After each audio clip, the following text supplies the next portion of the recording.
Fairy Tales by A.F. Ernest. The Bird.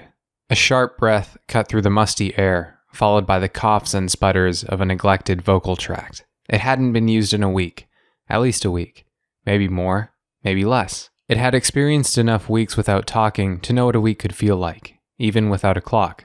A man, the owner of the previously mentioned vocal tract, lifted his arched body from his bed. He kicked his legs to the floor, stirring up a thick cloud of dust that floated around the empty room. He was alone. The only furniture in his little room was the bed he found himself sitting on. There was a window in front of him and a towering metallic door to his left, with a small button below an intercom and a slit at the threshold. The man's eyes met the window. He chuckled. Mrs. Gratis was looking beautiful this morning. He could tell it was morning just like he could tell how long a week lasts without a clock. A faint sliver of light seeped through the window and found itself on his lap. In a manic burst, the man threw himself from the bed and hurried to the window. "Good morning, Mrs. Gratis. How are you this morning?" he asked. His spindly finger brushed gently across the windowsill. The man flicked the newly collected dust at his fingertip to the floor in disgust. His face recoiled, as though he had just touched a rotting corpse. The man leaned forward, being very careful not to make contact with the ray of light coming from the window. He risked a peek outside. Clouds. Clouds in blue. There was another sill outside, tucked under the window pane. "Ah, Mr. Ensom, I see Mrs. Gratis still has you separated by a wall of glass, eh? I know how it can be. With women, that is," chuckled the man. The windowsill struggled to reply. Without warning, a blur flashed into view. The man flinched. He fell to the cold concrete floor with a gasp. He got onto his knees. Frozen, quivering, his hands clenched his head. Slowly, like an animal, he crawled back to the window above, digging his gnawed nails into the cement wall to lift himself. He forced his eyes to the source of the disturbance. There was a bird sitting on Mr. Ensom, the windowsill. He put his face against the window and eyed the bird. It was, as far as he could remember, a swallow. Beautiful little thing. Shimmery blue feathers with an orange neck. The man and the swallow stared at each other until the man felt like a week had passed. He thought to himself how good he was at telling time with nothing but his instincts, even without a clock. The man strained. He felt something. Something familiar. He only felt this way when the nurses would come through the metal door and stand in his room. A simple look, a needle in the arm, he couldn't tell. They would come in and he would feel. He was feeling it again, right now. "Hello," chirped the bird on the other side of the window. The man held his breath and turned his head to the door. He felt as if it were coming closer, as if the walls were compressing and pushing out his air. He turned back to the bird. "Yes, hello, you're standing on my friend. Did you know that?" The man stuttered. "You're standing on him like you don't care about his feelings."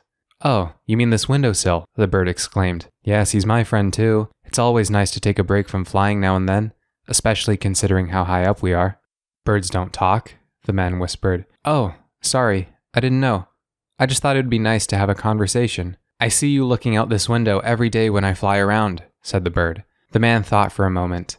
Specks of dust drifted past his eyes, suspended in air as if gravity itself had no effect on them. The man began to feel the mystery sensation in his body. He tapped his finger. "Okay, what do you want to talk about?" he asked. "You've been in this room for such a long time," the bird began. "Yes, weeks," the man interrupted. "I live life so freely. I can't imagine how you must feel. How does it feel to be trapped?" "I've never felt what it's like to be trapped," the bird said. The man scoffed. "Trapped. Ha," he said. He giggled. "I'm the free one." He scanned the bird shuffling on the windowsill. "But you," the man wagged his finger. "You're a talking bird. That's impossible. Animals can't talk. Not like humans can." The bird shook its wings. "My associates would have a different opinion," it said. "But please, how do you feel in that cage?" The man flicked the glass. Startled, the bird jumped back, falling from the ledge. It fluttered its wings and landed back onto the sill with grace. "Cage? What cage? This is my kingdom. I have all the room I need. I have a bed to sleep on, and I'm delivered food." "Animal, you have to get your own food," said the man. "When was the last time you had a breath of fresh air? You know, I could open this window for you. The lock is on my side." "Would you like that?" asked the bird. "No," the man shouted. "Don't open that damn window." Cocking its head to the side, the bird blinked its beady eyes. "Come on, just a bit. What's the harm in getting a bit of fresh air?" it asked. The man loosened his tight grip on the sill. He turned his head to the door. His ears twitched. He almost thought he heard the sound of shoes clacking outside. It had been a few weeks. Someone was bound to burst through the door and visit him soon. He looked back to the window to see the bird jumping on the sill. The sun was beautiful outside. The clouds were beautiful. Not like this dark, cold, shallow excuse for a room. The man's eyes glazed over. A smile curled onto his tired face. "Fine," he said. "Open the window." The bird chirped and quickly went to work on the lock, unfastening it with lightning efficiency. A liberating click. The bolt came undone. The man exhaled. With a shaky hand, he reached out towards the window, ready to push it open. Ready to feel the air on his skin. "Mr. Harvey?" The nurse knocked on the door. Her eyes darted between it, her shoes, and the plastic tray in her skinny hands. The tray carried a single bowl of rice and a single glass of water. "Mr. Harvey, I'm here to give you food. Is that all right?" "Mr. Harvey?" A shuffle. "Mr. Harvey?" Mr. Harvey cleared his throat. She heard a faint patter. She refused to exhale should she scare Mr. Harvey away. A moment passed. Then, too, she heard a buzzer. A fluorescent red light above the intercom flickered on. Mr. Harvey cleared his throat. "What is it?" asked Mr. Harvey with a gruff voice. The nurse released the air stored in her lungs. She lowered the tray of food into the slit and saw it vanish to the other side of the door. "Please eat it, Mr. Harvey. We have a procedure to perform for you in a few hours. It's less painful on a full stomach." A thunderous crash resonated from the door. The nurse jumped back. She heard the plastic tray she had given Mr. Harvey jitter on the ground. A metallic ring echoed through the hall. "I don't want another one. I'm tired of it," shouted Mr. Harvey. "Mr. Harvey, I'm sorry," said the nurse with a crack in her voice. "Leave me alone," yelled Mr. Harvey. The nurse stood still, unsure of what to do. She fumbled with her hand, finally placing it against the door, only to remove it a second later. She walked about in a circle, then hurried away. "A procedure? Is that why they keep you in this cage, Mr. Harvey?" asked the bird. Mr. Harvey kept the bird in his cupped hands, looking at it with tender eyes. Its beak shined brilliantly in the sun. Mr. Harvey, in the dark, simply nodded. "Why don't you come into the sun, Mr. Harvey? Warm your bones." Mr. Harvey, not breaking his gentle gaze with the bird, shook his head. His long, unkempt hair swung at his shoulders. His eyes watered. "I can't. I might melt. I've been here for weeks," he said. "But I'm in the sun, and you're holding me in your hands. Your hands seem fine to me. Come into the sun," said the bird. Mr. Harvey shook his head once more. The marching of footsteps echoed outside the door. This time, they were more intense. Faster. "Fly off now," said Mr. Harvey. The bird looked into Mr. Harvey's weary eyes.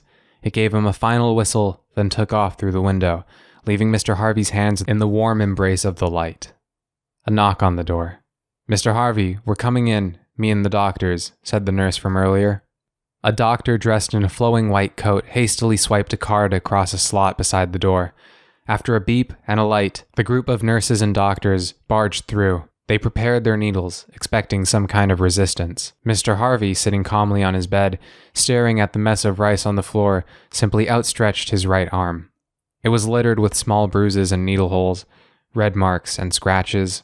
The white mass of coats stalked towards him, a needle at the ready. "Nurse, close the window," commanded the doctor. "How did he even get it open? I thought the lock was on the other side," he said, flicking the needle tip. Mr. Harvey, limp in the neck, turned to see the sun vanish and the window close, the latch automatically click into place. "After him, we need to go down a floor, to the 48th.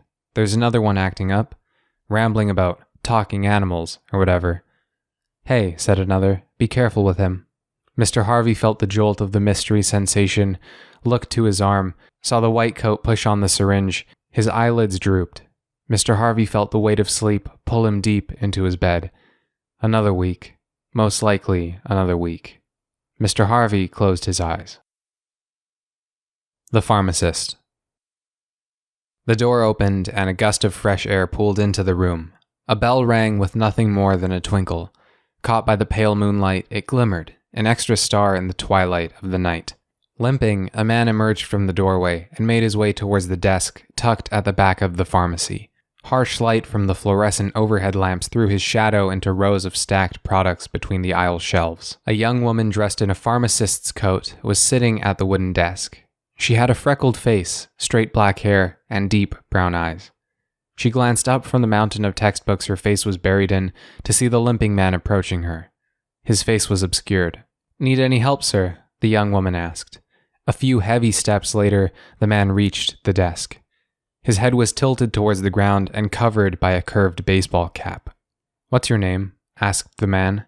His voice had a peculiar softness. The young woman closed the topmost textbook from the pile, stood from her chair, and leaned onto the desk with childlike innocence. "Kyoto," she replied. "Like the city?" he asked. "Yeah, like the city," said Kyoto. There was an awkward pause. Kyoto flashed a smile. "Are you looking for anything in particular? Do you have a prescription I can look at?" she asked. The man exhaled and reached into his back pocket. His tie swung like a pendulum, backwards, then forwards. He presented Kyoto with the crumpled piece of paper in his hand. She took the note and briefly struggled to undo the scrunched mess. The note was in a language Kyoto had never seen, with symbols she didn't think existed. "I'm sorry, I can't read this, Mr. Kyoto trailed off. "Tenchi, Naturenzine. I gave all of mine away," said Mr. Tenchi. Kyoto nodded slowly. "Let me just check to make sure we have some in stock first. Popular thing," said Kyoto. She swiveled to the door behind her back. "Just a minute, please," she said, pushing through the door with her shoulder, her eyes fixed on the prescription in her hand. Mr. Tenchi leaned forwards. His elbows rested on the wooden desk. The fabric of his shirt was beginning to fade around the elbow area. He took a look around the pharmacy. It was well kept, high class. There was a healthy tree growing in a plot of soil in the corner. He looked above to see a portrait of Kyoto mounted to the wall, framed with an inscription that gave a brief description about her school internship program. "Pretty girl. Pretty name." "It looks like you're in luck," said Kyoto from behind the door. "As for the price," she continued, now in front of it, "right now a box is 200, she finished. Mr. Tenchi sighed. Kyoto was surprised by the amount of air in his lungs. "That's almost double what I was expecting," said Mr. Tenchi. "I'm sorry, Mr. Tenchi. It's unfair, but I can't sell it to you for less," said Kyoto. She paused, calculating how to express her sympathy.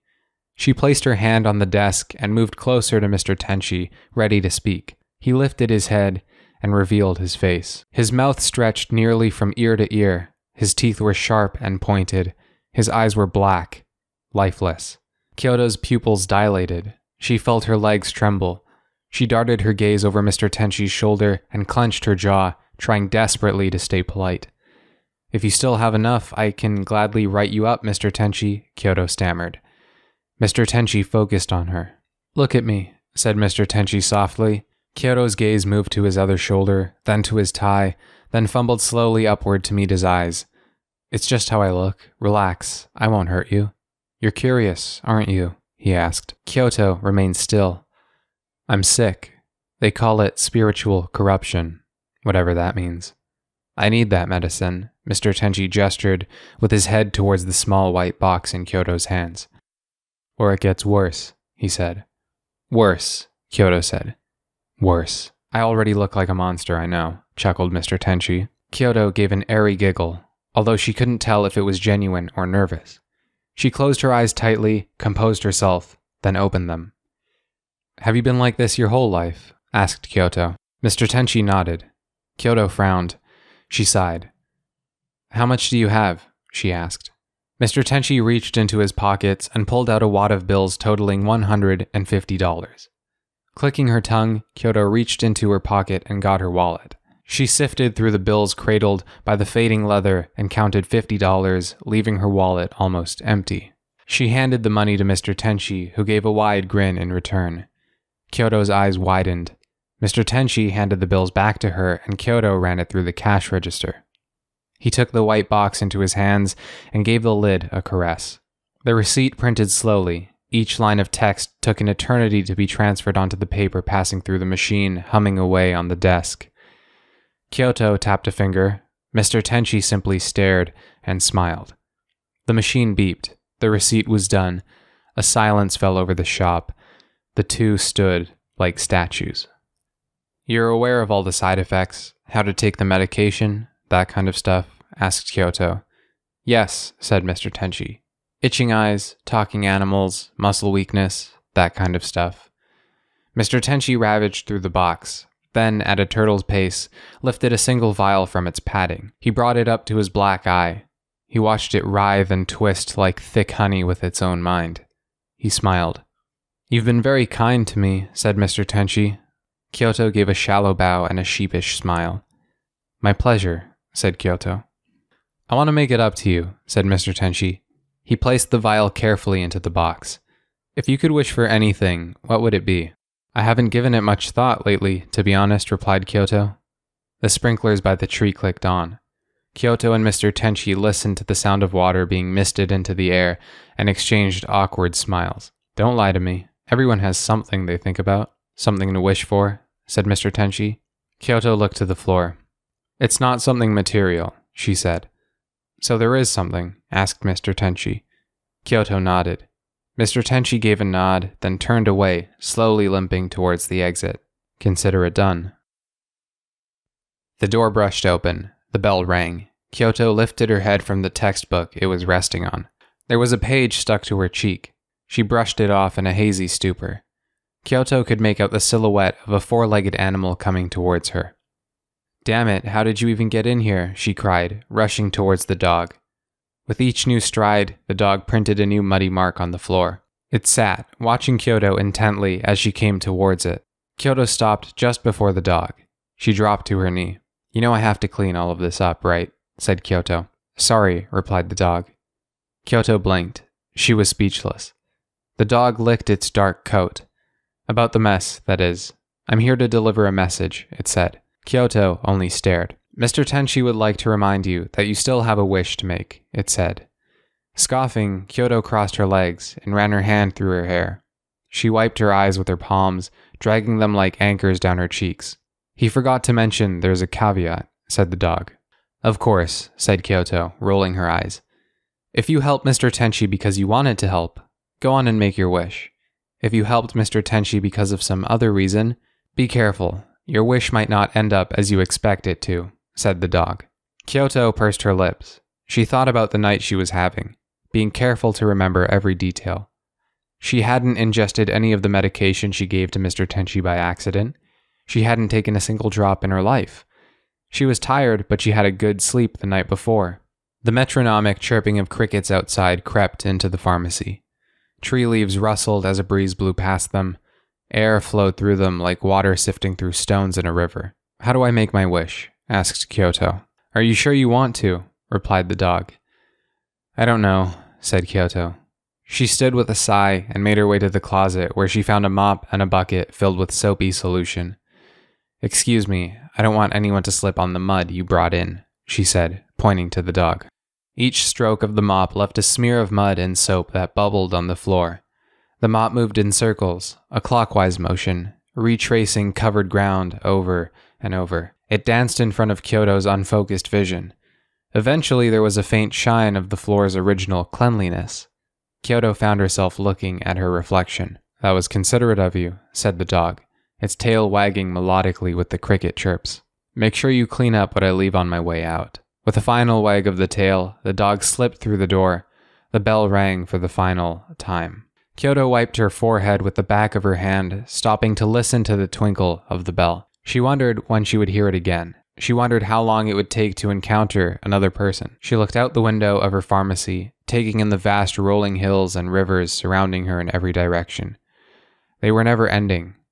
Kyoto thought about how excited she was for summer to end, how excited she was to go back to the city, back to school. She was tired of studying ahead for her classes. She was tired of being alone in the pharmacy. The serene bell faded completely, and Kyoto stopped hearing it in her mind's ear. She flashed a glance to the ticking clock on the wall and gripped her mop. It was 11:11 in the evening.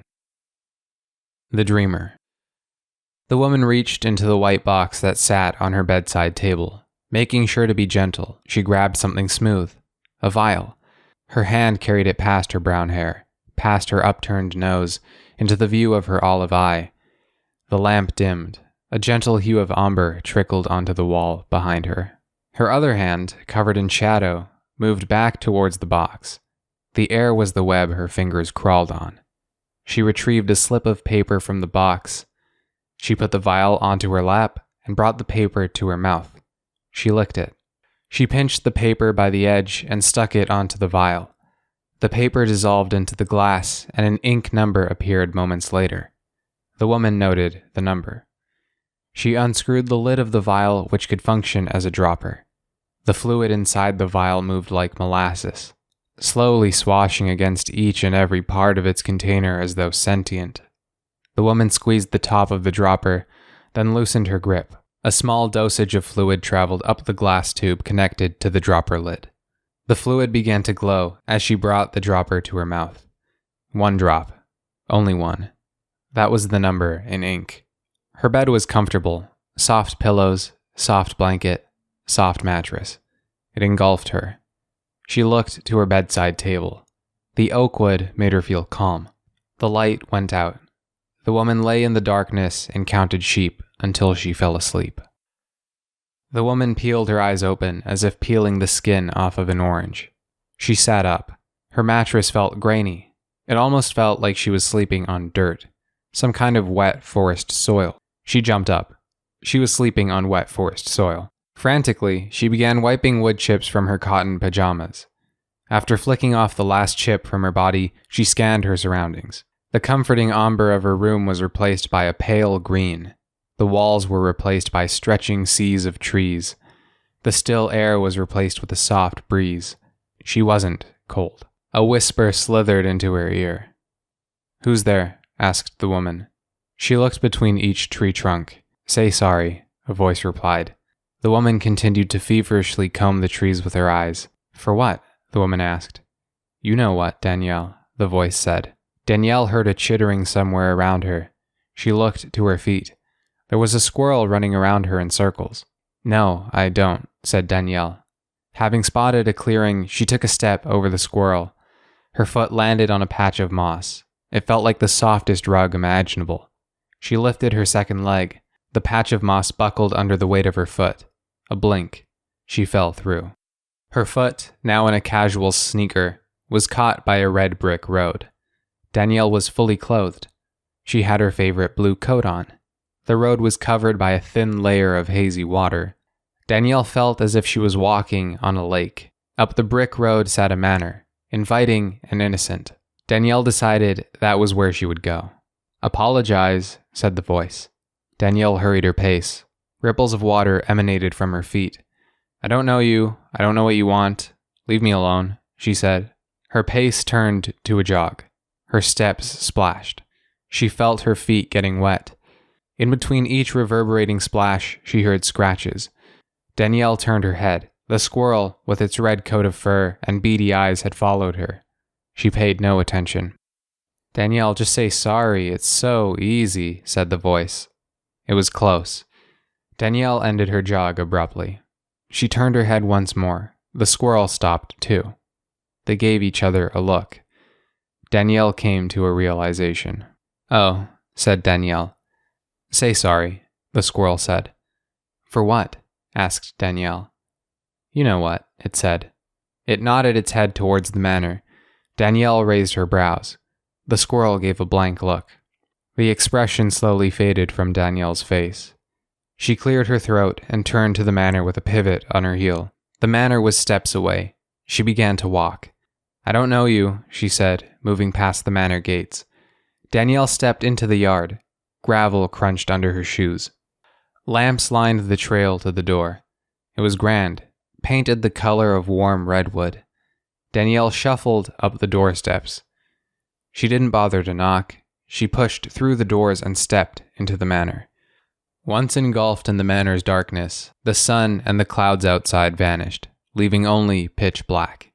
A light flickered on. Danielle moved towards the light. As it drew closer, as it grew larger, she found herself without shoes once more. She was in a bathing suit. She was at the beach. She was in the beating warmth of the sun, in the presence of a vast lake. She saw the sand shimmer like glass. It moved at her feet like slow red caramel. So warm. "You owe it to her. You know that, don't you?" asked the squirrel. Danielle stared at the water, as unmoving and as still as the mountains on the horizon. She spotted her reflection. Her face was a scrambled mess. "How?" croaked Danielle. "How do I do that now?" she asked. She took a step into the water. It gripped her ankle. The water pulled her in. Waves crashed over her, pulling her deeper and deeper into a hollow abyss. The water pulled with arm-like tendrils, stifling her ability to escape. Danielle screamed. Her voice was dampened by cold water rushing into her throat. The water spat her out. She found herself completely dry, kneeling in a musty room. The paint was peeling from the walls. The floorboards were damaged, cracked, coming apart. A single bulb dangled from the ceiling. "Be honest," the squirrel said. Danielle saw two figures at the other end of the room through blurry vision. They didn't notice her. One of them wore a hood. The other looked to be around her height, her weight, her age, wearing her favorite blue coat. The woman took a small white box from the man and gave him a wad of bills in return. The man's smile glistened underneath the hood. Danielle waved her hand, as if doing so would cause what she was seeing to vanish. Her hand collided with a clear obstruction, some kind of window. "Wishing it didn't happen doesn't undo it," said the squirrel. Danielle looked to the animal by her knee. "It doesn't matter anymore. Seeing it again isn't going to change anything," said Danielle. "It's not about that," the squirrel said. "What would you know about it?" asked Danielle. "Enough," it replied. "You're wrong," Danielle muttered.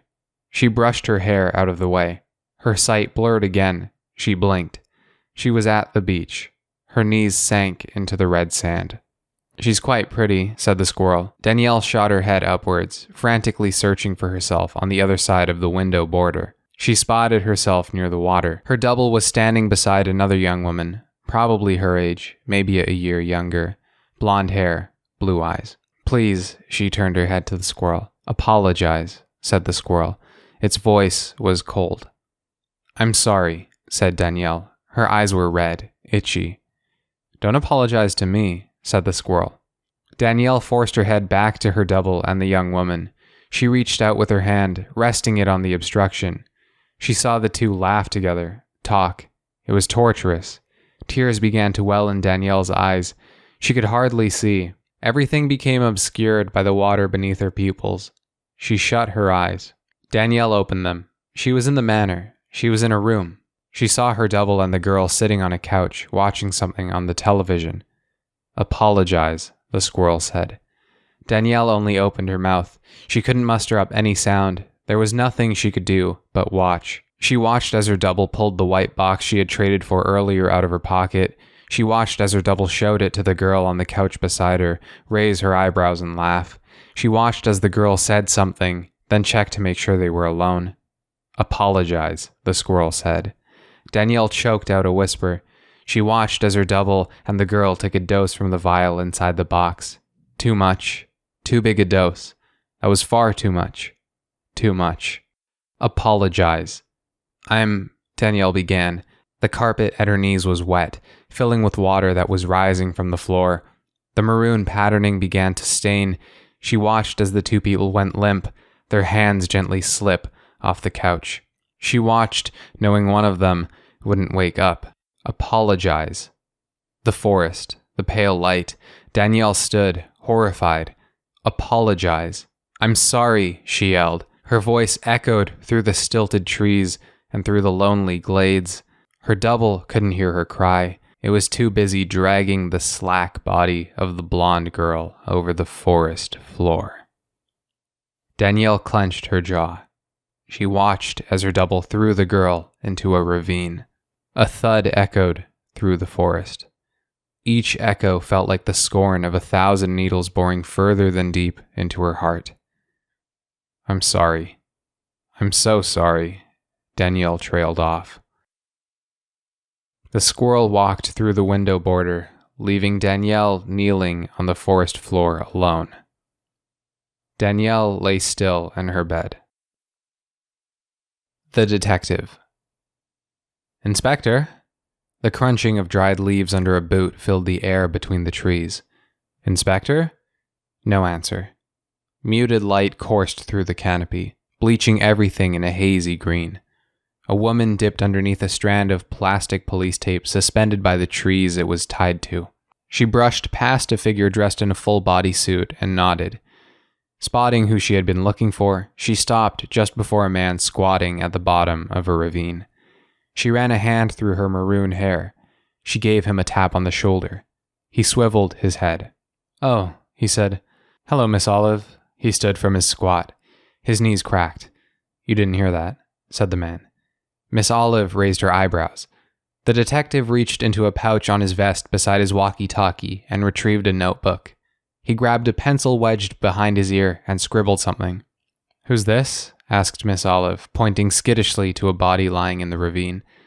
The detective, looking rather detached, glanced up from his notebook and turned to her. "Oh, her? That would be Miss..." He paused. The detective flipped through some pages in his notebook. "Miss Mia Summers." "Is she dead?" asked Miss Olive. "Very much so. What are you doing here, Miss Olive?" asked the detective with a snide smile. "Mr. Doe," Miss Olive began, returning a smile of her own. "Please, call me John," the detective interrupted. "John," said Miss Olive, sarcasm dripping from her mouth. "Samantha has been trying to reach you for an hour now." John scratched his beard. His neck became hot. Cursing under his breath, he dashed to his phone. 11 missed calls. "Does she still like ice cream?" asked John. Miss Olive nodded. John turned around. "Timothy," he called. Another detective on the other side of the ravine lifted his head. He smiled, then waved when he saw Miss Olive. "I've got to go. It's an emergency. Can I trust you to keep our blonde friend company?" asked John. "Is Miss Olive a natural blonde?" "Miss Olive, hair dye is really bad for you," said Timothy. "The dead one, Timothy," said John, peeling his gloves off. Timothy looked to the body. "Ah, right. The autopsy is with Fletcher, John." "Shall we?" asked John, turning to Miss Olive. "You can't stay on an active crime scene." He brought his phone to his ear. Samantha sat in the front passenger seat, seatbelt on, an ice cream cone gripped firmly in her hand. She had a lightly freckled face and a button nose. She couldn't be more than 12. Her eyes were squinted, battling the sun shining on them. The laces on her cleats were undone. Her jersey had a few grass stains around the hip area. Her expression was blank. "How's the match?" asked John, looking to his daughter. Samantha sighed and continued to look out the window. John lifted a hand from the wheel and gave Samantha a pat on the shoulder. "I'm sorry, Sammy," he said. A pause. Samantha turned to her father. The radio was off. All was quiet but for the car's spinning tires. "I didn't score today, just an assist." "We lost, though," she said. "Oh yeah?" asked John. "Yeah, Jen can't aim for shit," said Samantha. Her expression lightened. John smiled. Samantha pressed the button for the radio. The two drove down the tree-lined road. The house was fairly modern, open concept. The ceiling in the foyer was slanted. The kitchen and living room were connected. There wasn't much clutter. Samantha sat on a couch, watching television. She gave the striped orange cat on her lap stomach scratches. It purred and wriggled in her hands. There was a glint in its green eyes. A porcelain bowl clacked as John, focusing on the papers in front of him, tried to fill his spoon with soup. Pictures and reports plastered in ink lay scattered around the table, pictures of the dead blonde. John had given up. He took the bowl with both hands and drank from it, not breaking his gaze from the papers. "How come I can't see?" asked Samantha. "You'll tell your mum," said John, looking up from the papers. Samantha slid off the couch. "What if I promise not to?" she asked. John noticed the boredom in her eyes. "Come here," said John. Samantha scuttled over and stopped just before the edge of the table. She got onto her tiptoes and peered at the picture of the dead blonde. Her eyes didn't so much as widen. "Where's the blood?" she asked. John lifted an eyebrow. "There isn't any. We don't think she died that kind of way," said John. "What way?" asked Samantha. "The blood way," John said. The cat jumped from the couch and ambled to the table, jumping onto it. Its paws kicked away a few papers, revealing a picture of the blonde girl from a closer angle. Her lips were blue, her skin was pale and thinning. Samantha kept a steady gaze. "We think it was an overdose. Not really sure how she got in that ravine, though," said John. He reclined in his seat. "From what?" asked Samantha. "Medicine," said John. The two exchanged looks. John searched for something in the young pair of eyes across from him. The television blinked behind them. Cosmic colors slathered the walls, slathered their faces. Samantha looked back at the photograph. "Medicine is a good thing," said John as he moved his hand over the photo. "Samantha, medicine is a good thing," he repeated. The pair sat quiet, listening to the television in the background. John ruffled his daughter's hair. He felt a vibration come from his pocket. He fished out his phone and brought it up to his eyes. A text message flashed on the screen. His face sunk. "There's more ice cream in the freezer. The number for pizza's on the fridge. I hid money in the bowl you gave me last year. I'll be back in a couple hours," he said. "Yeah," said Samantha. She grabbed the cat from the table and walked back to the couch. John was already headed for the door. He slipped into a coat, took his keys off the key rack, and slipped into some shoes. He checked his coat to make sure he had his badge and opened the door. "Samantha," John called from outside. "Make sure you take your medicine tonight, okay?" "Okay," she replied, eyes buried in the television. John nodded and waited a moment until the fresh air cured his disgruntled face. He closed the door. "Danielle Ardolino? Is that it?" asked Timothy. He gripped his pencil, ready to jot something into his notebook. Danielle nodded. She kept her gaze fixed to the floor at her feet. They were in a small room, lit with warm ombre light. The bed was low to the ground. Danielle sat at the edge, the white blanket crumpled around her. "Do you have any family at home?" asked John. Danielle shook her head. Dark rings lined the bottom of her eyes. She hadn't been getting much sleep. "They know what you're doing?" he asked. Danielle shook her head again. The pair of detectives exchanged looks. "It would be a long night." "Do you have some affairs you'd like to settle? Maybe there's something you do for fun?" Timothy asked warmly. Danielle shook her head. John pointed to the bed, indicating his intention to take a seat. She nodded. John felt the immediate softness of the mattress and the blanket when he sat. "Are there any loose ends you need to take care of?" asked John. Danielle scoffed. John continued. "Do you have a favorite spot to eat? A movie you've been meaning to see? Maybe someone you want to get dinner with?" John trailed off. Danielle said nothing. A moment passed. John checked his watch. He put a hand on his knee and prepared to stand. "You wouldn't understand how it feels," Danielle said under her breath. "No, I don't think I would," said John gently, staying seated.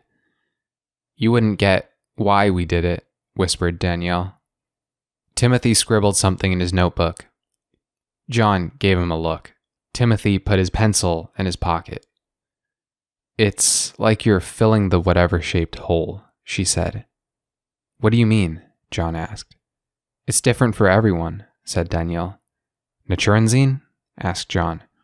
"There's a box in my bathroom. It's the white one. Just take it. I don't want to see it," said Danielle.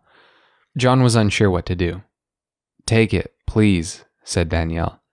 He stood from the bed and walked into the hallway. There were 2 doors on either side of the hall. John chose the door to his right. "Other door," said Danielle. John opened the door to his left. He was almost blinded by the light bouncing off the tiled floor. Spotting the white box, he made his way towards it, preparing to grab it. His hand stopped just before it. He thought of Samantha. He didn't want to think about her right now. His hands reluctantly inched closer to the box. He felt his heart palpitate. His hand shook. It was like executing some horrid task. He lashed out and gripped the box, stuffing it into his pocket. John walked back into the room feeling unnerved. He wanted to go home. "There'll be investigators over tomorrow to follow up on your story. We need to be going now," said John. He nodded to Timothy, who slipped on his coat. "You did the right thing, Danielle," John said. She stared blankly at the floor. "We'll see ourselves out." The crunching of gravel under car tires. The sun had set. The lights to the driveway flickered on.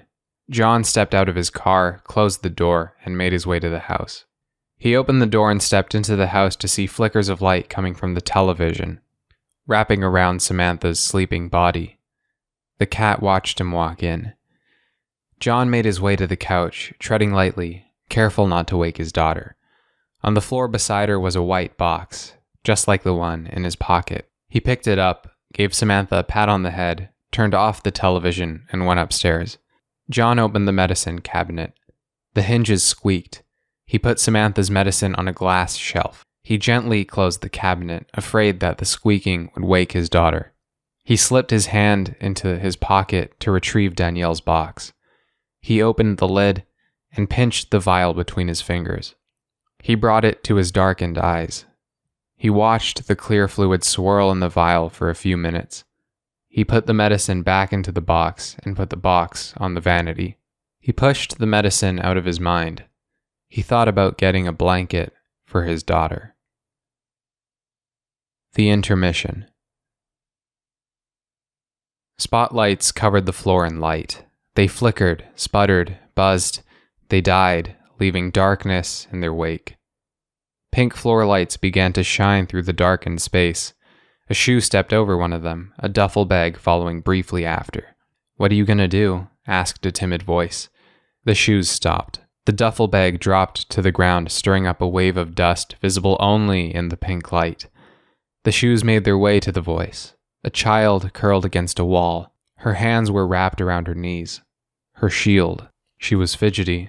Her eyes tracked the tall silhouette approaching her until it froze above her. Her fidgeting stopped. The figure went into a crouch, stifling the floor light below him.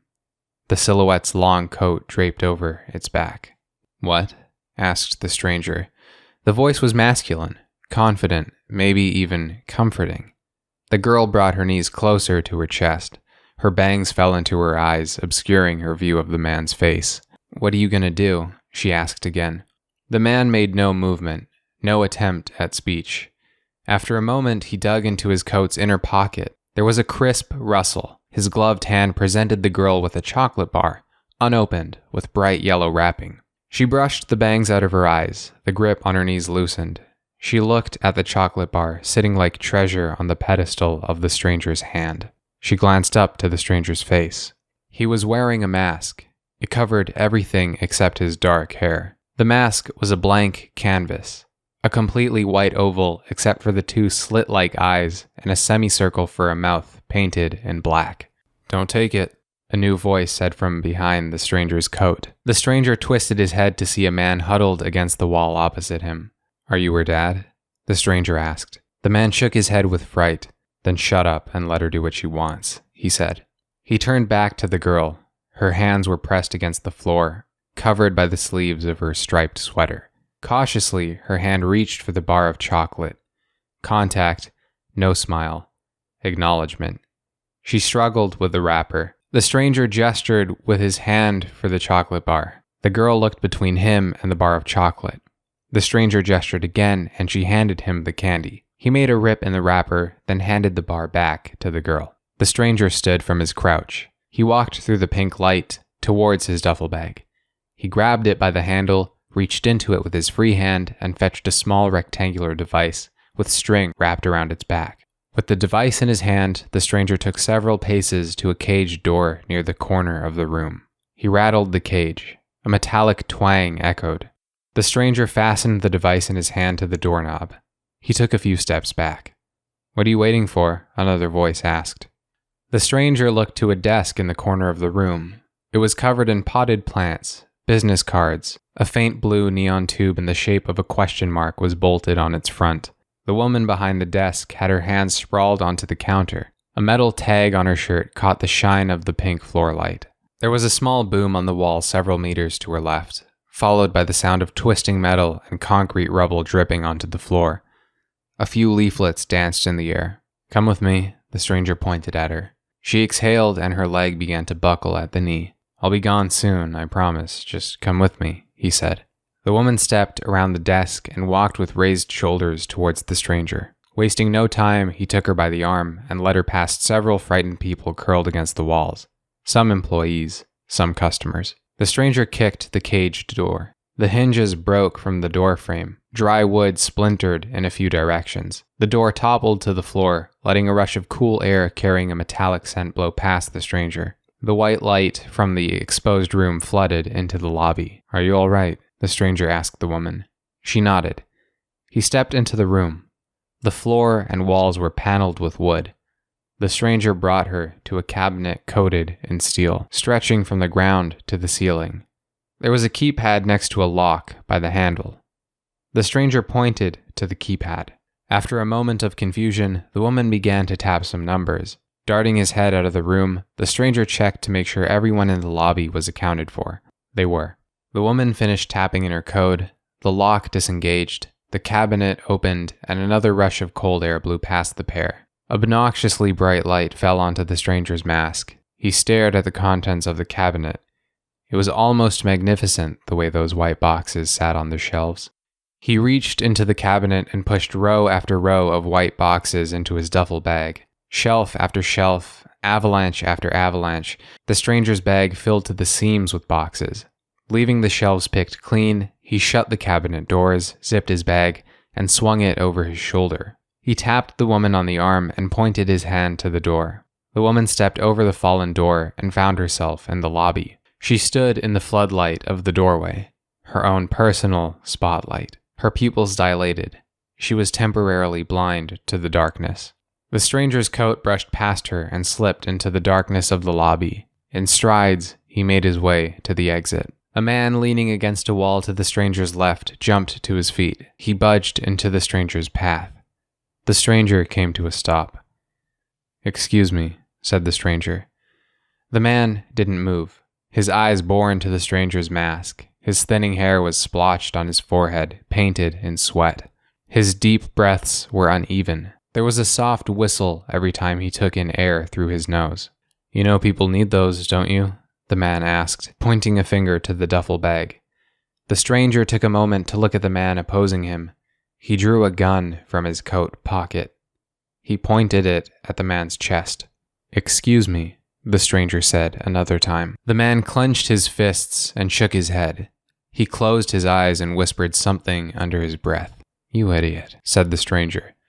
He pulled the trigger. The man let out a cry. His hands gripped his chest as he fell onto his knees.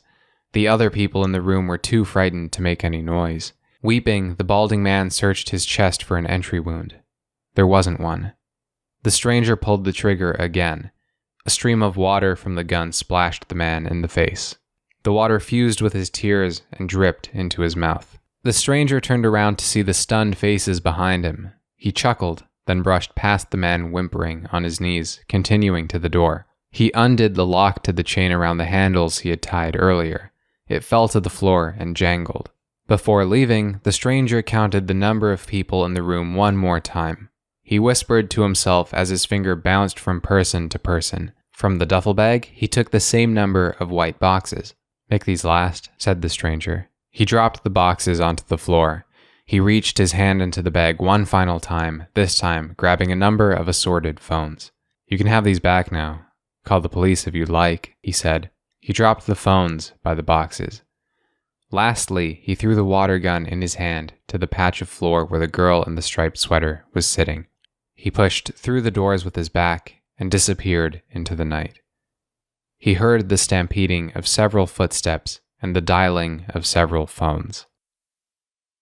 The moonlight danced in fragments over the lake, cut by the shifting waves. It sprinkled its pale color over jumping fish. Gulls occasionally made attempts to dive into the water, sometimes coming out with a prize, sometimes empty-handed. The stranger drove along a cliffside. Periodically, he glanced past the cliff barricades and sweeping tall grass to the ocean. In the leather seat beside him, the duffel bag sat still, buckled in. The headlights were a strong natural shade of light, venturing on the warmer side of what headlights could be. They kept track of everything on the dirt road, rocks, holes, the occasional twig. A flat area surrounded by trees overlooking the lake crept into the headlights. The car slowed to a crawl. The engine went quiet. The car came to a stop. The stranger kept his hands on the wheel. He listened to the breeze. He listened to the singing cicadas, the sound of lapping water. He took in the flashing colors of a Ferris wheel on the lake's pier. He took in the lights from the soaring high-rise covered in vines across the lake. His hand slipped off the wheel. One took the bag by the handle, the other opened the door to the car. He sat a moment longer, lingering, his shoes already outside. Rocks and dirt scrunched under his feet as he edged closer to the cliffside. Once he reached the edge of the cliff, he peered over the barricade. The water was straight below. The stranger unzipped the duffel bag, lifted it with 2 hands, and tipped it upside down. The white boxes inside scattered to the water below, carried by the wind. They sunk, leaving a string of bubbles. The stranger reached into his coat to get a small blue notebook and a pen. He undid the clasp and flipped through the pages until he reached a list of various addresses and sketches. Finding the one he had in mind, he crossed out an address. The stranger looked across the lake to the high-rise.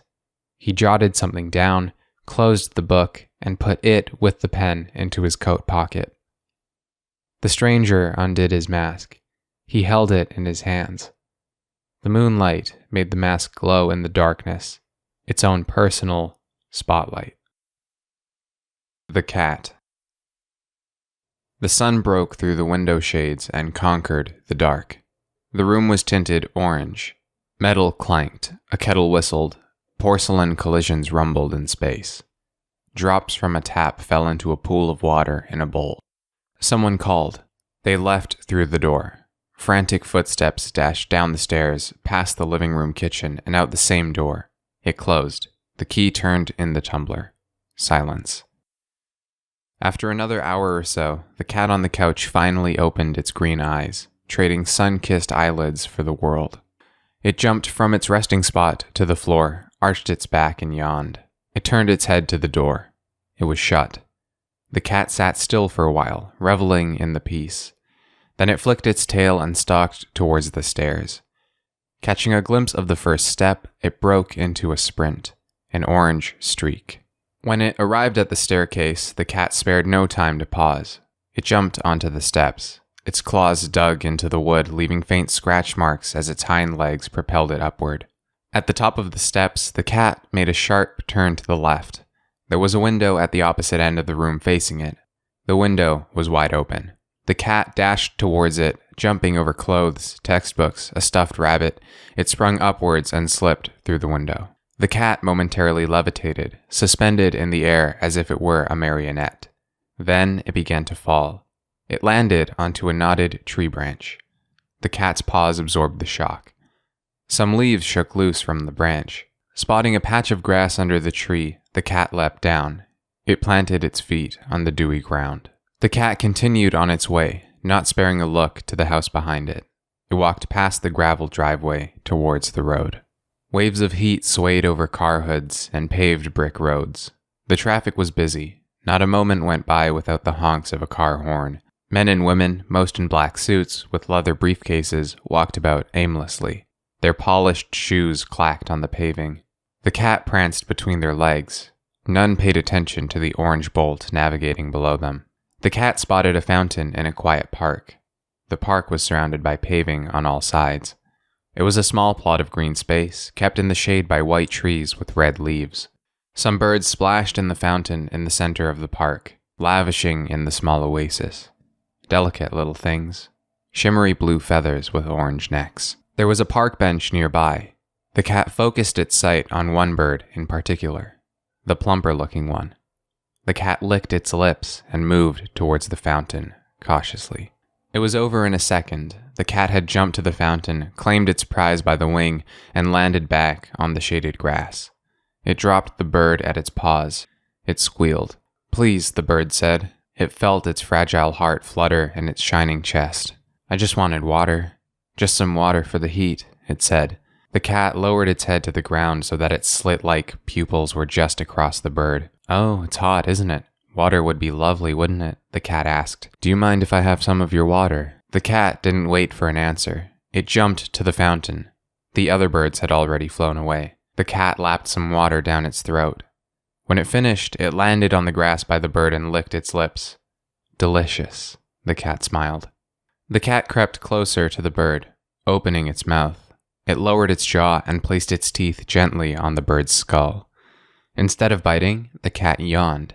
You know, you don't need to be so sadistic about it, said a voice. It was calm, cool, a fountain all its own. The cat's ears perked up. It spotted a man sitting on the bench a few meters away. It hadn't noticed him there before. He was dressed in a dark blue suit, white shirt, no tie. His face was gentle, kind. What would you know about it? The cat said. This is natural, cat-like behavior. Torture is natural, the man asked. He chuckled. The cat prepared to sink its fangs into the bird's neck. I heard that bird talk. You heard it too, didn't you? You still want to kill it? Asked the man. As if being able to talk has ever spared lives, the cat said. Annoyed, it readied its fangs once more. The man stood from the bench and stepped towards the bird. The cat hissed and prepared its claws. Shut up, the man said, wafting his hand at the cat. He kneeled, paying no attention to the predator at his feet. He cupped the bird in his hands. It mumbled some thanks. He gave it a smile and put it back in the fountain. Idiot, I bit its wing. It'll die in that fountain, the cat said.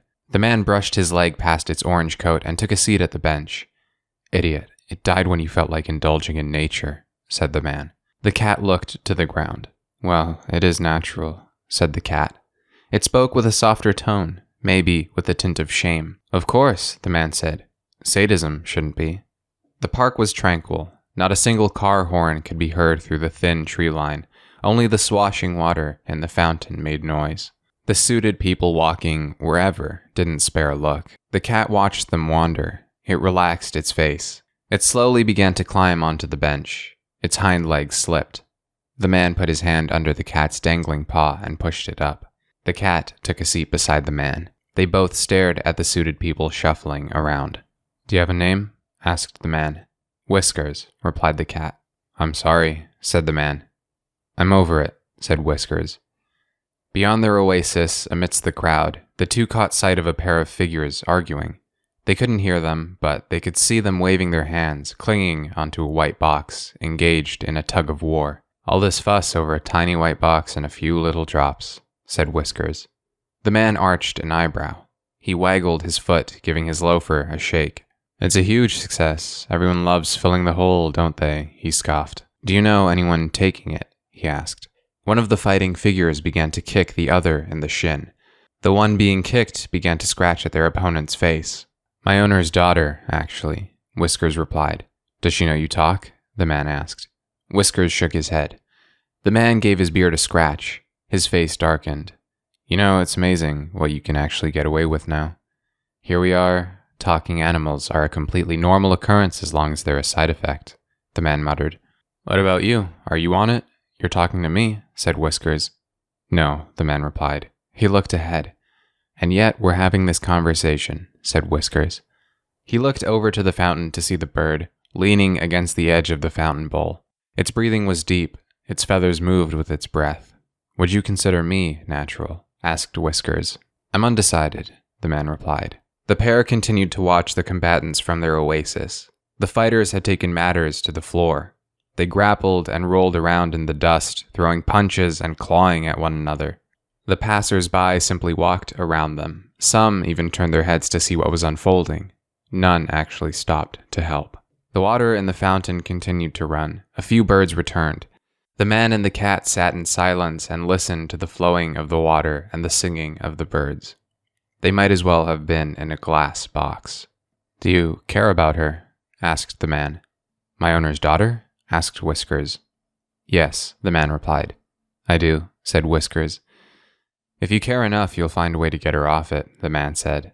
Whiskers spotted two figures emerge from behind the pair sparring on the ground, brandishing batons in their hands.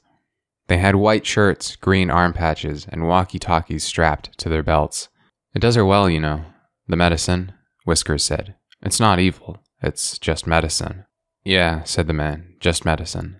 He clicked his tongue against the roof of his mouth. He looked over to Whiskers. He smiled. Get her off of it, if you can. The silence of the oasis was broken by a pair of footsteps. The man turned around and saw two figures come from behind the trees. They looked eager to pull him away from his sanctuary. They were dressed in the same way as the two trying to restrain the people fighting over the white box. Ah, said the man. He turned to the cat. They're for me. It was nice to meet you, Whiskers, the man smiled. Whiskers gave a bow. "Excuse me, Director, would you mind coming with us?" a voice said. The man turned over his shoulder and put an elbow on the park bench. He scanned between the faces of those opposing him. "I thought I told you I was on vacation," said the man. "I'm afraid it's urgent," said the figure on the left. The man sighed. He put his hand on his thighs and stood up with a stretch. He dusted his suit. "Fine," he said. They walked past the trees and onto the paving, where they merged into the sea of suits. Whiskers heard nothing. The birds were gone. The water stopped running in the fountain. Whiskers watched as the two animals on the ground continued to fight over the white box. The Ferris wheel. Salty mist was wafted to the pier in spurts, first carried by the water of the lake, then dashed against rock, free to spread wherever it pleased. The sun was gone, leaving only a haze of purple and orange light, a stained, cloudless sky. Seagulls hobbled around, scavenging for crumbs in between moss-covered wooden planks. They were careful to avoid the legs stepping around them. They listened to the scattered mumbling of humans infesting the area. They were transfixed by the glowing lights tied to the railing at the edges of the pier. A Ferris wheel sat at the end of the pier, quite tall, 3 or 4 stories. A couple walked towards it. They were dressed appropriately for the warm weather. 2 shorts, 2 shirts, 2 low-cut shoes, 2 hands swaying away from each other. They were a comfortable distance apart. The pair took a sharp left at a snow cone stand, said something to the vendor, paid, then continued on towards the Ferris wheel, guided by the soft lights lining its metallic frame. Their shuffling came to a slow, then to a stop just before the ticket collector. The two looked above to see the topmost carriage, dangling forwards and backwards at the peak. "What do you think?" asked the first one. "Yeah, I think that's fine," replied the second. The first one gave 2 tickets to the ticket collector, who brought a magnifying glass to the tickets. He scratched his neck, clipped the tickets, gave a quizzical look, then handed them back. He pointed to the snow cones. The couple looked at each other. They finished the cones a few meters away from the line and tossed the scraps into a bin at the foot of the Ferris wheel. After stepping into their carriage, the two took their seats across from each other. A bar from above fell into their laps and locked into place at their hips. The engine sputtered and the Ferris wheel began its cycle. The lake to their side moved like a single entity. The waves swayed in unison. It forced their eyes to focus on its existence. It was bordered by mountains. At the end of the lake there was a building standing stories tall, covered in plants and vines. Only the topmost light was on. "So, how are you? How's life?" one of the pair asked, cutting through the silence. His eyes were different shades of the same color, his hair was messy, his features were soft. In general, he clarified. The carriage inched closer to the apex of the Ferris wheel. "I've been fine, just swamped by work. Life's good, Adam. I'm really enjoying it," replied Adam's partner. She giggled. "That's cool," Adam said. He crossed his arms over his chest, his eyebrows furrowed. "I heard you got into that program you wanted to. That's great," he said. "Oh, yeah, I did. Who told you that?" A polite chuckle. The Ferris wheel creaked as it was pushed by the breeze. Their carriage rocked softly back and forth. "Just one of your friends," Adam said. "Danny?" "Oh, yeah, I got in," a forced laugh. "It's cool that you're still hanging out with her." Adam gave a polite smile. His teeth were tinted blue from his snow cone. A moment later, he realized that his teeth might be stained, so he closed his lips. He made a mental note not to show too much tooth from this point. "Yeah, we're pretty close. I wouldn't have heard about it if it wasn't for her," Adam chuckled. He wrapped his hands around the safety bar. They were starting to sweat. He had rehearsed this conversation in his head countless times, never expecting it to actually be spoken. He thought about all the potential things he would say 100, no, 1,000 times over. "I'm sorry," the hand across from him reached over and gently touched him. "I was planning to tell you, I was just so busy with work." "Yeah, it's cool, I get it," Adam smiled. He closed his lips. The conversation was going right where he thought it would. It went here 7 times out of 10. The Ferris wheel was nearing the apex. The air started getting cooler. Some stars began to shimmer in the purple bits of the sky. "I miss talking to you." "Don't say that," Adam said maybe too quickly. His eyes darted to the comfort of the lake. "Don't say that," he muttered. "Don't say that if you don't mean it," he said. The hand withdrew. "Of course I mean it, Adam. You're my best friend." "Are you kidding me?" Adam asked. He froze. He had never thought about what to say past this point. The conversation never played out further than this in his mind. How long has it been since we last hung out? He asked. Come on, that's not fair. You know how busy I am. You're not that busy, Adam scoffed. There was a pause. Over a year, if you're wondering, he said. I meant it. You're one of my closest friends. Just stop saying that, Adam said. He felt his voice get tense. Don't you understand what you're doing to people? You can't just throw those words around like they don't mean anything, he said. He ran his hand through his hair. It fell back onto his forehead in strands. He took a deep breath and regained his composure. I get it. We're not what we used to be. Why are you making it so hard for me to accept that? He asked. The two sat in silence. The Ferris wheel let out creaks and groans synonymous with rusted metal. Adam cupped his face with his hands. The Ferris wheel clicked into place at the apex and hushed. It was as if everything else in the world stood still, even the lake below them. Adam reclined into his seat. His breathing was deep. He calmed himself. I don't know what else to say, he said. He slipped a hand into his pocket and gripped a square-shaped box. He ran his thumb longingly over the lid, back and forth. Adam, I understand how you feel. I mean that. I'm sorry, I've just been really busy. Come on, Adam said. His eyes stared ahead. We go months at a time without talking. I know what it's like to be busy, he said. A white box came out of his pocket. He pressed it against his lap. You don't understand what you do to people, he said. Adam stared at the white box on his knee. It was more interesting than the view to the lake or the person in front of him. The light in the topmost floor of the high-rise at the end of the lake went out. It was dark. Whatever orange was left in the sky after the sun had set was gone, overpowered by violet. A sliver of blackness squeezed past the mountains. The stars became brighter. Adam looked up from his knee to the girl sitting in front of him. She was smiling. Her teeth were glowing with an almost unnatural whiteness. Red soaked the cracks between her teeth, the remnants of a snow cone. Adam bit his lip. Without thinking, he threw the small white box into the lake. It landed with a small splash, began to sink, then was gone. Some bubbles popped on the surface where it had disappeared. Litterbug, a strained giggle. Adam looked at the seat across from him. His face was relaxed, cold, without emotion. The girl was gone. The Ferris wheel began to creak and groan once more. The engine sputtered and continued to hum with indifference. A statue, Adam stayed frozen while the carriage began its descent. A metal rod had replaced his spine. His eyes were locked to the front, to the seat on the other side of the carriage. At the bottom of the Ferris wheel, the metal bar at Adam's hips clacked. He pushed it over his shoulders. Adam sat for a moment before swiveling out of his seat. He wiped his sweaty palms on his shorts. The darkness of the night had set in. The stars were out. The pier was empty. Adam turned his head. He took a step away from the Ferris wheel. Hey, a gruff voice said from behind. Adam stopped dead in his tracks. I saw you throw something from the top of the wheel. What was that? It was the ticket collector. Adam turned his head a quarter twist. He saw him approaching in the periphery of his eye. I don't know. Adam shrugged. The ticket collector shook his head and turned away. Adam began to walk down the pier. He walked in the middle of the pier. There was not another soul in sight. He found the flashing lights on the railing comforting, soothing. He felt his phone vibrate in his pocket. Another time, he took the phone out of his pocket and pressed it to his ear. Hello? He asked.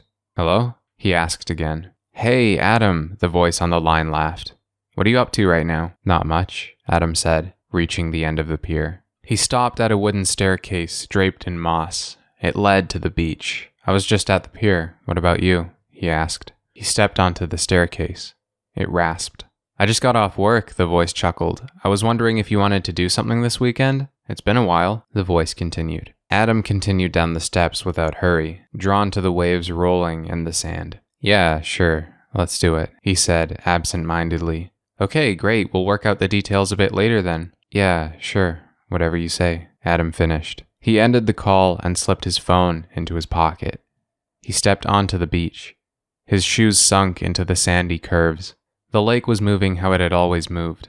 Adam took his shoes off and left them on a nearby rock, near a support pole for the pier. The warm white water was inviting. The director. Leather squeaked. A suit rustled. The low rumble of an engine freshly cleaned hummed and droned. It was like a hummingbird. The driver listened to the nectar at his ears. The car was new, taken care of, remarkably spacious in the back. The director sat with his legs outstretched, reading the day's newspaper, holding a glass of water. The two figures that had collected him from his oasis earlier sat at his sides. "Director, do you need time to prepare anything?" asked a voice. It was soft. "Who's asking?" the director replied, turning to the woman who asked the question. "Mr. Stevens," she replied. The director rolled his eyes and turned away. The car passed over a bump in the road. It went unnoticed. Mostly. The driver turned around. The director waved his hand to shoo him away. "He'll know when I get there," said the director. He took a sip of water. "Director, do I have to work this weekend?" asked the woman. "Who's asking?" asked the director. "My daughter," replied the woman. The director turned to her and gave her a wink. "No, Miss Olive, there's no need for you to be working on the weekend," he said. Miss Olive gave a nod and a smile. She scratched at the green band around her arm. "Thank you, Director," she said. The car slowed to a crawl. The road felt like butter. Having rolled the windows down, the director felt a breeze flow through his hair. He reached into his suit pocket for a pair of sunglasses, unfolded them, then put them on. The car came to a stop. Miss Olive exited first and held the door open for the director. She closed the door behind him, taking care not to trap his suit in the car. The director bent his head back. He was looking directly above, taking in the view of the high-rise towering above him. Its walls were plastered in vines, trees, delicate flowers, and dark splotches of moss growing on the glass and concrete. "Is Mr. Stevens on the ground floor?" asked the director, lowering his head and massaging his neck. "The top floor," Miss Olive replied. The elevator was smooth, not a jitter to the left or the right. A number dashed across a screen on the elevator door for each floor passed. The director's sunglasses were hanging from his suit pocket. Only Miss Olive was at the director's side. She was on her phone, scrolling through a body of text. Some pictures of a bright room with the door blown off were spliced between the paragraphs. The elevator gave an electronic ring. The door opened with a faint, high-pitched whir. The uppermost floor was barren. There was a couch facing a large window. It overlooked a mountain range and a lake. An office was hidden in the corner. It was plastered in various film posters and newspapers. The blinds were down and the door was shut. The two stepped out of the elevator and onto the tiled floor. It was spotless. The director worried about tracking in some dirt from his shoes. A man was waiting for them, middle-aged, in shape, silver hair. He wore a bright dress shirt. "Ah, Director, thank you for coming. How was your vacation?" the man asked, making his way towards the pair. "I would hardly call it that, Mr. Stevens. What am I here for?" "Mr. Tenshi is waiting for you in your office, Director," said Mr. Stevens. "Is he?" The director raised his eyebrows. "Miss Olive, take the day off. I don't want to see you until after the weekend," he said. Miss Olive flashed a smile and stepped into the elevator. The door closed behind her, leaving the director alone with Mr. Stevens. He chewed on a stick of gum. The noise it made did a good job filling the emptiness of the floor. "Shall we?" the director asked with a gesture towards the office. The desk had a few leaflets scattered on it, some papers in a stack, a printer. Isolated on the other side of the desk, there was a tiny tree growing in a clay pot. The director sat reclined, his back turned to a wall of glass overlooking the mountain range and the lake. Leaning against the office door, Mr. Stevens continued to chew his gum. The director gave him a look and pointed to a bin in the corner of the office. Mr. Stevens took the gum out of his mouth and flicked it into the bin. The director looked at the person sitting in the chair across from him. He was dressed in a bright windbreaker. He had a baseball cap and a surgical mask. He looked back with beady black eyes, empty of life, emotion, anything.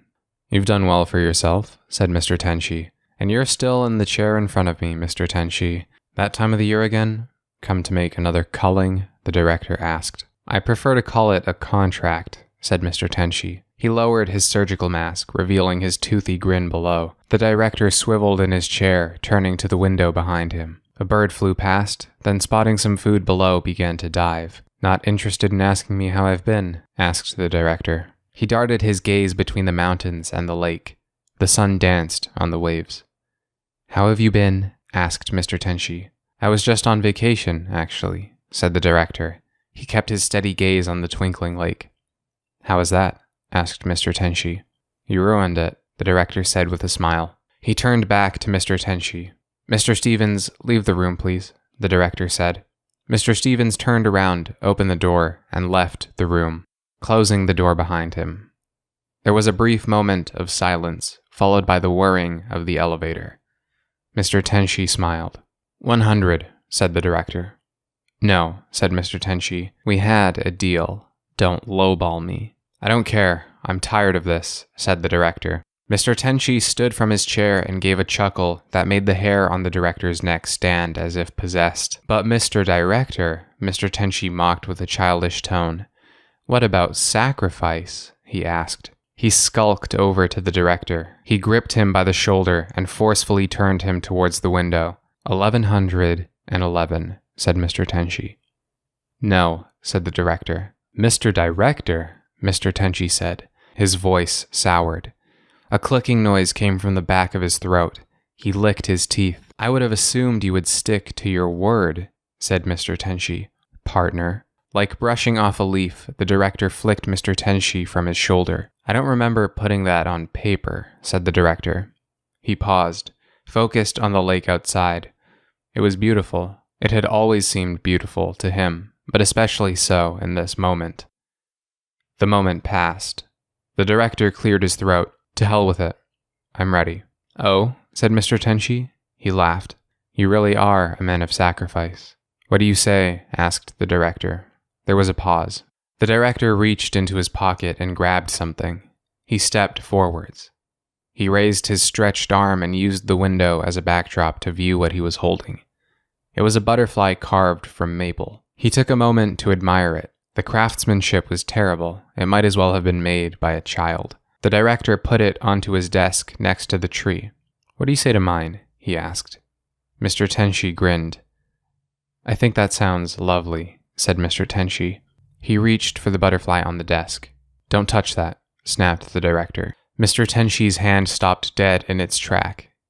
Hit a soft spot, have we, Mr. Director? Mr. Tenshi asked. His hand changed its course for the tree. He grabbed the pot and brought it to his chest. Extending a finger, he made contact with one of the leaves. The tree began to wither and twist. It turned black and evaporated into ash.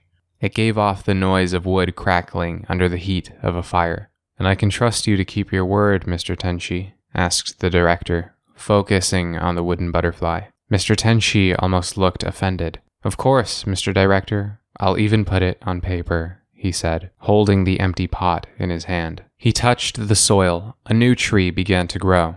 This one with leaves of deeper colors and branches with interesting twists and loops. There were otherworldly symbols etched around the plant's body. I'm not a monster. Mr. Tenshi set the pot with the new tree back onto the table next to the wooden butterfly. The director gave Mr. Tenshi a nod. And you know what to do? Asked the director. I know what to do, replied Mr. Tenshi. The two exchanged a look. Do you regret this? Our little venture, he asked. The director turned to the window. Do what you said you'd do, said the director. He crossed his arms. Mr. Tenshi stepped beside him. It's a lovely view, said Mr. Tenshi. He was genuine. You've helped a lot of people, Harvey. I don't know many people who'd go as far as you did. He gave him a pat on the shoulder. I wish I hadn't given you an offer you couldn't refuse, he said. Harvey turned to face Mr. Tenshi. The two shook hands. I regret it, said Harvey. Mr. Tenshi nodded with understanding. It won't take anyone anymore, Harvey. Your sacrifice is appreciated. I can return the people taken in the last week. I'm keeping the rest for myself. Consider it a parting gift, said Mr. Tenshi. Thank you, said Harvey. Whenever you're ready, he said. Mr. Tenshi smiled. He touched the sprawling window at their side. It vanished. A breeze came into the room. It scattered papers. Caught by the wind, some flew outside. Harvey gave a nod. Mr. Tenshi gave him a push. Harvey fell to the lake below. Mr. Tenshi touched the spot where the window was. A new one appeared in its place. A butterfly flew across his back. The Gravedigger. Cascades of dirt fell. Each grain contributed to the ocean of earth at the tree's base. A shovel stabbed at the ground. A boot kicked it further in. A pair of hands twisted the handle, amassed a sizable amount of dirt on the blade, and threw it to the side. The sun was blocked by dark clouds, a marble on the blanket of the sky. neither blue nor black, just existing, listening to the rhythm of the digging. Surrounded by piles of earth, tall and tanned, his shirt dangling from the back pocket of his faded jeans, stood the man working the shovel. His back was broad, his shoulders were wide, his brow was wet with his labor. After one final stroke, the man dropped the shovel to the ground. He stood still, looking at the hole he had dug. He clawed at the patch of mud on his cheek. The hole was in the shape of a rectangle, not perfect, but large enough to work. The man looked to the casket on his right and lifted his hand. His thumb jutted out from the rest of his grouped fingers at a 90-degree angle. He lined up the angle with the bottom right corner of the casket, squinted, then being careful to preserve the shape of his hand, lined it up with the hole below. It would work. He moved behind the casket and clapped his hands. He bent over and began to push. It was light enough to push at least. The lifting machine had broken over the weekend, much to the gravedigger's dismay. The earth tore away in strips at his boots as he pushed on the casket with extended arms. After a brief struggle, it fell into the hole. The man exhaled. He took a seat at the edge of the hole, letting his legs rest on the casket. He wasn't squeamish. A thump. The man looked behind his back, expecting to see someone bobbing between the gravestones and trees. There wasn't anyone. Another thump. This time he felt his feet move. Another thump. The casket below him began to shake, shedding stray dirt like a dog shaking water from its coat. The gravedigger recoiled with a jolt of energy. More thumping. Each new thud from the casket became louder and more intense. Finally, the lid burst open. A woman, her skin intact, maybe a bit pale, dressed in a white gown, gasped for a breath of air. The gravedigger, eyes wide, kneeled at the edge of the hole. "Hey," his voice cracked. "Let's get you out of there." The woman grabbed his hand as he pulled her out of her grave. After crawling out of the hole, she leaned against the tree, taking huge breaths at a speed that truly astounded the gravedigger. She flailed her hands, as if desperately longing to hit something. She settled on tearing her gown. It became a skirt. The gravedigger didn't know what to say. "Ma'am, are you all right?" he asked, unsure what else to add. A crow landed on a gravestone nearby and cawed. The woman looked at the gravedigger with clouded green eyes. "Ma'am?" he asked again. "You've got to put me back," said the woman. Her eyes darted to the casket she was in moments ago. As if transfixed, she took a step towards the hole. The gravedigger gripped her cold wrist, keeping her dangling like a doll before pulling her back. He propped her against the tree. "Wait, hold on, what are you talking about? You're still alive," he exclaimed. The crow took flight from the gravestone and landed on the gravedigger's shoulder. Its nails dug into him. They scratched him. "No, she's not," said the crow. The gravedigger looked to his shoulder. He looked back at the girl. Her attire was grimy, smeared in dirt. Her muddy eyes looked distant. "It's true," she said. "It's over for me. I think I just want to be in my casket now," she said. She pushed herself from the tree and with a bare foot took a step past the gravedigger. She jumped into the hole before dusting away at the dirt caking the satin inside the casket. The gravedigger watched her clean her grave in a state of disillusion. He looked again to the crow on his shoulder. "You think I should let her go through with this?" he asked. "Just another body," it replied. The woman, now in her half-tidy casket, reached to the lid and gripped it with her spindly fingers. "You'll bury me, won't you?" she asked with a smile. The gravedigger paused, contemplating the implications of his decision. Regardless of what the crow told him, he still felt an uneasy rolling in the pit of his stomach. He felt a certain restlessness, a disquiet, the punch of an opportunity.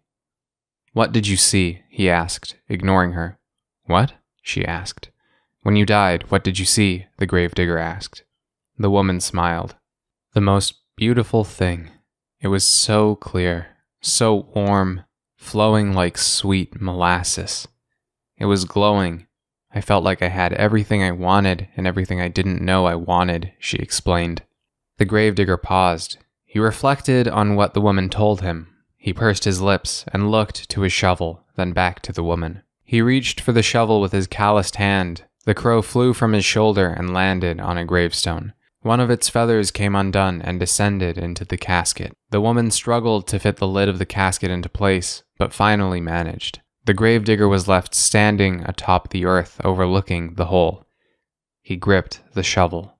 Borrowing earth from the mountain of dirt to his side, he found his rhythm once more and began filling the hole. As the gravedigger continued to shovel and the mountain continued to shrink, he felt like he could hear the faintest of thumps at his feet. He chose to ignore it. He was engrossed in his rhythm, obeying the feelings in the pit of his stomach. He began to hum, drowning out the thumping below. The crow landed on his shoulder again. He continued to dig. "Do you believe her?" it asked. "Maybe. Best not to think about it now," the gravedigger said. "I'm just filling the hole." The gravedigger patted down the remaining soil on the plot. The mountain at his side was gone. The earth at his feet was dark and wet. The thumping was weak, slowing down, fading from his memory. He moved to the tree where the dirt mountain once stood and sat down. He put his aching back against the firm trunk. The crow sat in a branch above him. The sky was still hazy, still gray. The clouds didn't move. The gravedigger looked to the spot where the casket once was. He stretched his neck. "You've still got another one to go today," said the crow. The gravedigger looked to his left. Another casket. This one was made from a more expensive material. The brass clasp was done firmly. The edges were lined with ivory. A bouquet of white flowers was placed in a basket bolted to the lid of the coffin. The gravedigger sighed and kicked at the air with his boot. He ran his hand across the grass beside him, then reached into his pocket. He dug until he fetched a small white box. He reached into the box to get a vial. He undid the lid and measured a dose. With a glass dropper, he placed a dosage of the clear molasses-like liquid onto his tongue. His pupils dilated, then shrank. The gravedigger put the vial back into the box and put the box back into his pocket. He stood from the tree, his hand outstretched, anticipating the cold grip of the shovel. A thump. This one was louder, closer. The gravedigger looked to the casket with the ebony trim. It was still. A thump. The casket moved. The gravedigger ran over and quickly began to undo the clasp with manic hands. The crow began to caw. He fumbled with the metal clasp, finally managing to lift the lid of the casket, but cutting himself in the process. He flicked some blood onto the flowers. Upon seeing the contents of the casket, his manic demeanor ceased. His hand slipped away from the lid, leaving a bloody mark. He smiled. "Hi," he said with a certain confidence. The woman inside darted her head to the left, to the right, back to the left. Her blonde hair waved like prairie grass. Her blue eyes rolled in their sockets, eager to make sense of the situation they found themselves in. She opened her mouth as if to speak, but no words came out. Only gasps and chokes. "Do you know who you are?" the gravedigger asked. The woman turned her jittering head to face him. Her eyes continued to roll aimlessly in any direction they thought to roll in. "Summers," she stammered. The gravedigger reached into his pocket for the white box. He quickly undid the lid, measured a dosage, and brought the vial to the woman. She slapped his hand as it approached. The gravedigger recoiled in surprise. He put the vial back into the box and tucked the box into his pocket. "What did you see when you died?" he asked, his eyes lighting up like lanterns. There was a rhythmic thumping from the casket in the soil. The crow cawed. "Nothing," the woman croaked. The gravedigger's lips curled into a smile. He stood from his knee and grabbed his shovel. He towered over the woman in the casket. He felt the digging rhythm beat in his heart. He began to tap his foot to the thumping coming from underground. "Just another body," said the crow. The smile faded from the gravedigger's face. He sat down and propped himself against the tree. The end. "A water gun?" he asked. He gave a dry chuckle. A seat buckle came undone with a satisfying click. Another one shortly after. 2 door handles were pulled, and 2 car doors opened. 2 pairs of shoes crunched onto the gravel road. The man on the left side of the car closed his door first. The car gave a short beep. The man on the right side of the car turned to face the man on the left side. Their eyes met over the roof. Each face was partially distorted by the dancing waves of heat jumping from the car top. Their eyes were squinted to shield themselves from the glare of the sun overhead. "I don't want to kill anyone, John. Just help them," said the man on the right. He brought his hand to his face to act as a visor. "You rob people, Benjamin," said John. He walked to the front of the car. Benjamin met the man at the front of the car where they stood a foot length apart from one another. "One more time, Benjamin, and I'll do something about it," said John. Pine needles rustled. A cliff barricade rattled in the breeze. The lake glistened. The pier was busy with people going about their day, buying food, sitting under colored umbrellas on coffee shop patios. The high-rise at the end of the lake stood as it always had. It was imposing, dominating. Yet the plants coiled around its walls made it feel welcome in the skyline. It was both so repelling and tantalizing. It was pervasive. "Of course, Detective Doe," Benjamin said. He gave a smile. John clicked his tongue. "Stop it, Benji," said the detective, stifling a laugh.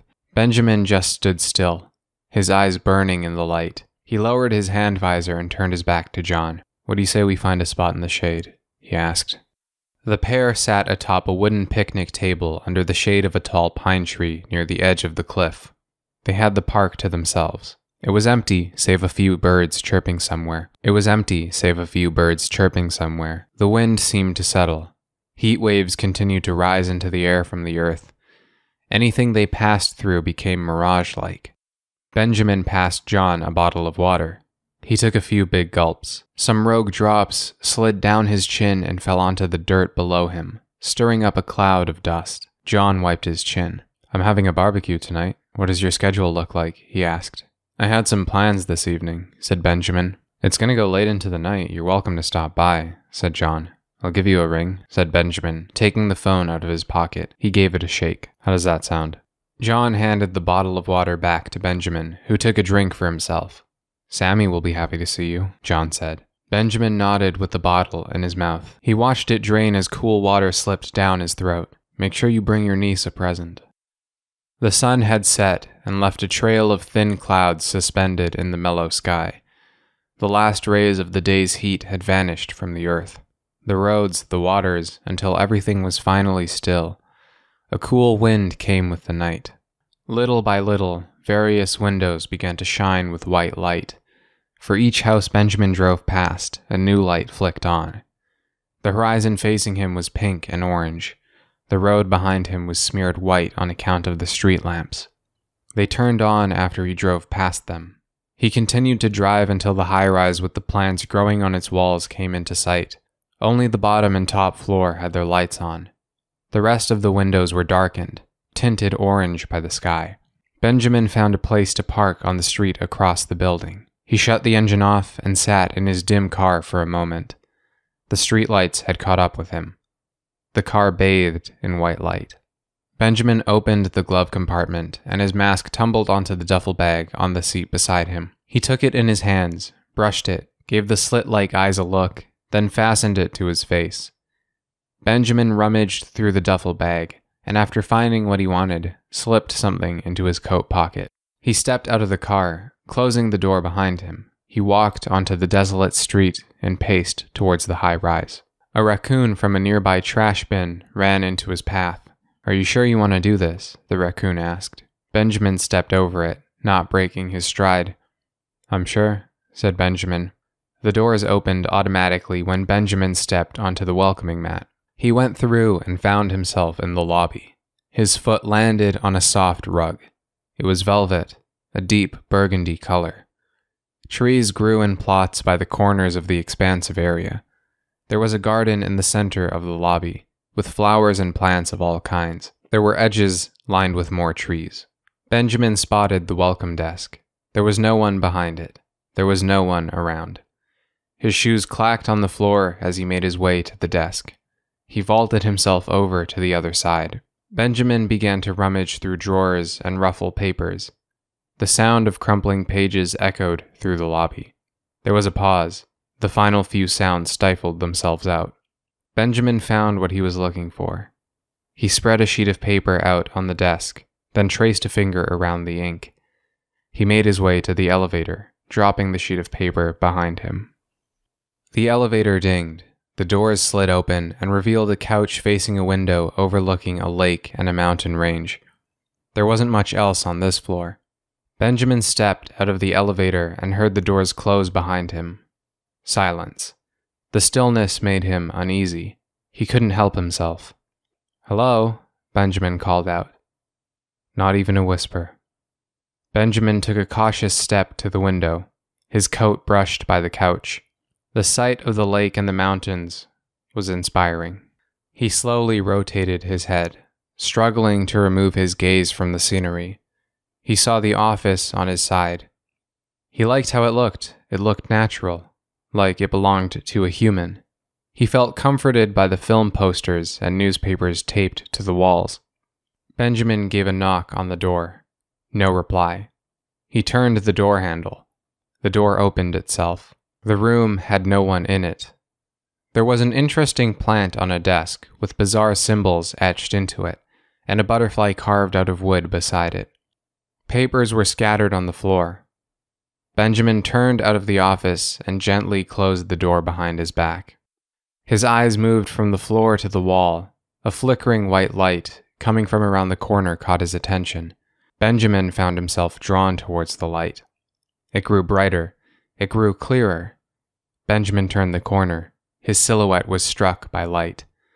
There was no room for shadows here.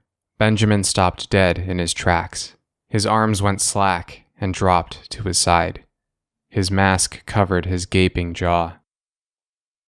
Benjamin stood in front of a glass cylinder. It stood meters tall, a few meters in diameter. Vines with budding flowers were wrapped around the glass. The vessel almost would have looked empty if it weren't for the occasional bubble of air that sloshed up and down. The fluid inside looked as if it was moving by itself, without any influence. It was unpredictable, spontaneous movement, like the twisting of waves in an ocean. Benjamin found himself stepping closer to the glowing liquid. Slowly, he drew the rectangular device he had taken from his duffel bag out of his pocket. His breathing deepened. He stared at the explosive in his hand. He continued his approach towards the massive container.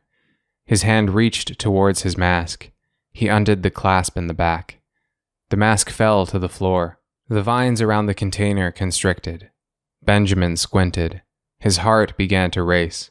His mouth felt dry. He hadn't blinked since he entered the room. Benjamin was at the glass vessel, his head only centimeters away. He looked again to the bomb in his palm. He lifted his free hand and pressed it against the container. He felt it move, heard it hum. He felt a connection. He felt as if all his problems were taken care of, now and forever to come. He felt understood, validated, fresh. He felt his chest lighten, loosen, relax. Everything would be fine. Nothing mattered. There were no issues that needed thought or attention. They were thought of. There was nothing to be afraid of. Fear didn't exist. There was no need to think about fear. Thinking didn't exist. Nothing mattered. Everything would be fine.